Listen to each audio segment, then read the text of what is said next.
এখন বাজে সকাল 8:45। আর সবাইকে জানাই শুভ সকাল। কিন্তু আজকে সকালটা কেমন যেন।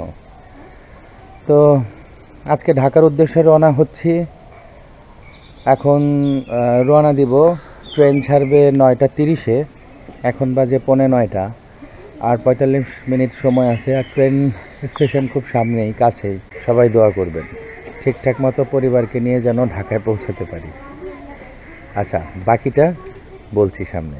এখন চলে আসলাম গৌরীপুর রেলওয়ে জংশনে, ট্রেন স্টেশনে, রেল স্টেশন যেটাই বলেন। তো এখানে টিকিট আমাদের কাটা আছে। এখন আমরা ট্রেনের জন্য ওয়েট করব, দেখি ট্রেন কতক্ষণে আসে। ততক্ষণ আমরা একটু প্রকৃতি দেখি আর কিছু চিপস চকলেট খাই। যারা গ্রামে ঘুরতে যান, বেড়াতে যান, তারা এই জিনিসটা অবশ্যই জানেন। আমাদের বাংলাদেশের প্রাকৃতিক সৌন্দর্যটা আমরা আরো বাড়াতে পারি। সেটা কিভাবে বলুন? সেটা হলো, আমরা যারা ঢাকায় থাকি, প্রতিদিন আমরা যদি গড়ে একটি করে গাছ লাগাই, ছাদ বাগান করি, তাহলে দেখবেন আমাদের ঢাকাটাও একদম গ্রিন একটা ঢাকা হয়ে যাবে। আর গ্রিন ঢাকা মানেই ক্লিন ঢাকা।